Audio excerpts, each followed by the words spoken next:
Madame Mondro. Good evening. My questions for both presidents.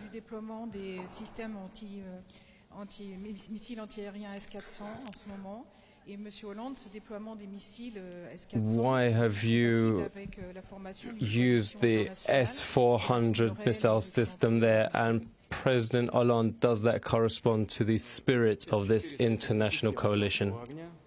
Well, S-400 is not a multi-rocket launch system.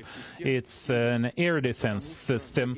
The reason we didn't have this system in Syria is because we thought our planes were flying at high altitudes where terrorists could not reach them. They don't have weapons that would be able to down our planes at the altitude of over 3,000 or 4,000 meters.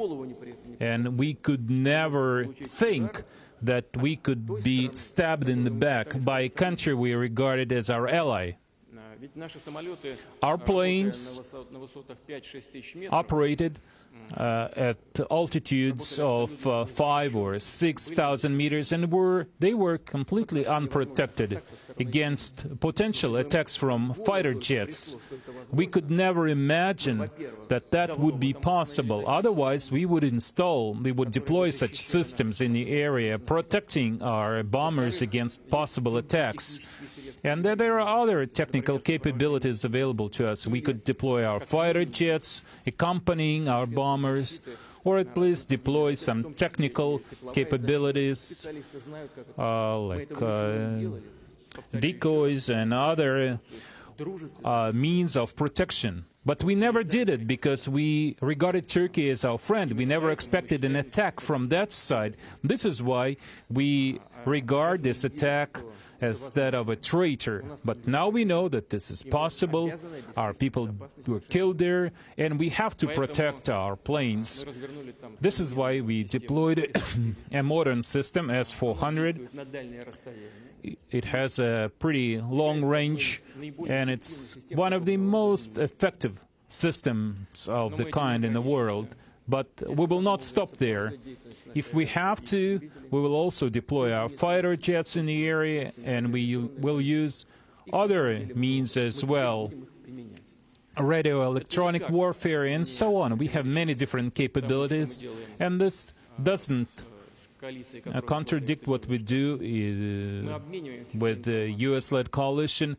We still share intelligence, but we are worried by the nature of this exchange and the results of our joint efforts.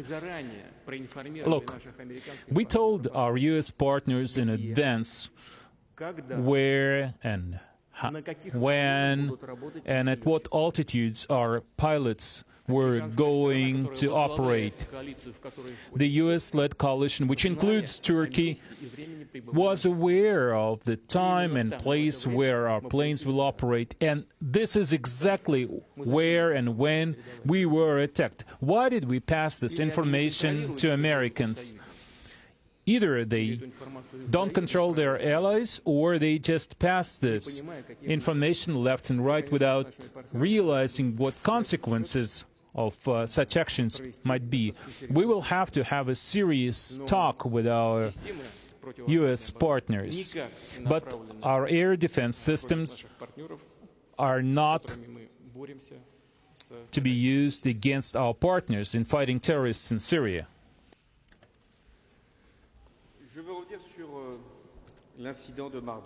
I'd like to comment on the incident from Tuesday, the destruction of a Russian fighter by Turkish aviation. It's a serious incident and regrettable. I've spoken about it to President Erdogan and President Putin. It's essential in this period to avoid all risks and all new incidents, and to avoid all escalation. The only objective that we must all understand is the fight against Daesh and the neutralization of terrorists. There is no other objective. So we need to draw conclusions reinforce coordination between the various countries so that the forces that are present, the planes that can hit their targets, cannot enter into misunderstanding, a collision, an incident. We must avoid this happening again.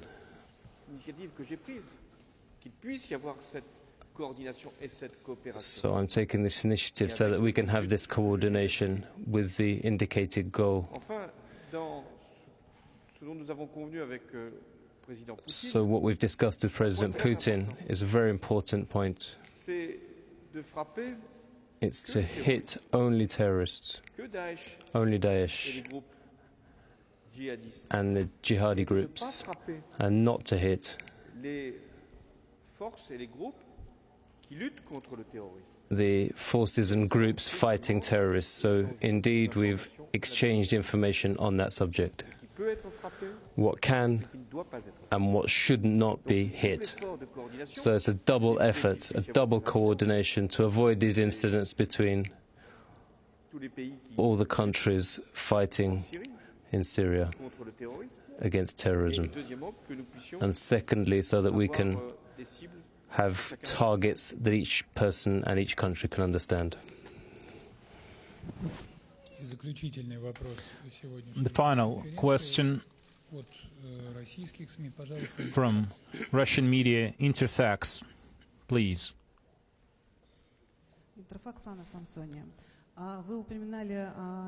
You mentioned the need to form a broad coalition. Is this the kind of coalition that you talked about at the UN conference, Mr. Putin? Or will rivalry between different coalitions continue? If rivalry will continue, how effective do you think such coalitions could be, considering the incident with the Russian plane? Or it will be a different kind of coalition? Will this coalition operate in third countries as well, not just in Syria? And I would like to go back to the situation with the Russian plane. Just a few hours ago, the Turkish president gave an interview in which he said that if only Turkey knew that this was a Russian plane, they would have acted differently. And he also said that oil cargo transported by ISIS is intercepted by Turkey and is destroyed. And if Russia can prove otherwise, the Turkish president is ready to resign. How would you comment on this statement? Well, as regards coalitions, we discussed this issue with Mr. President today. We respect the coalition led by the U.S., and we are willing to cooperate with it. We believe it would be better to have one common coalition and coordinate our joint efforts. Would be easier with having just one coalition, but if our partners are not ready for that, and this is what I said in the UN, that's fine. We are prepared to work in a different format, one that would be acceptable to our partners. We would be willing to cooperate with the US-led coalition. But of course, incidents like when our plane was downed and our servicemen were killed, a pilot and a Marine who was part of the rescue team, this is totally unacceptable. And we believe that this will never happen again. Otherwise, we are not interested in having this kind of cooperation with any coalition or any country, any party. And this is exactly what we talked with the French president about, and we've agreed on how we will cooperate bilaterally and with the US-led coalition as a whole. We will define areas that are eligible for airstrikes, areas where we shouldn't have any airstrikes, sharing intelligence and coordinating our actions on the battlefield as well. Now you also asked about oil. and that this oil is supposedly destroyed on Turkish territory. When we had the G20 meeting in Antalya, Turkey, I showed some pictures made from an altitude of 5,000 meters by our pilots. You can see trucks transporting oil, and they go one after another, and it goes all the way to the horizon. This looks like a living oil pipeline. We're talking about massive amounts of oil transported from seized Syrian territories, seized by terrorists. It is from this territory that oil goes, and we see from above where those trucks are going. They go to Turkey day and night. I can't believe that the Turkish leadership is not aware of that. It's hard to believe that, but theoretically this may be possible. But this doesn't mean that the Turkish authorities should not stop such illegal business. And there is a special resolution by the UN Security Council that bans buying oil from terrorists, because those barrels, it's not just oil in those barrels, it's blood of our people, because terrorists buy weapons, buy ammunition with this money, and then they stage terrorist attacks with our plane over the Sinai Peninsula, in Paris, and in other countries and places all over the world.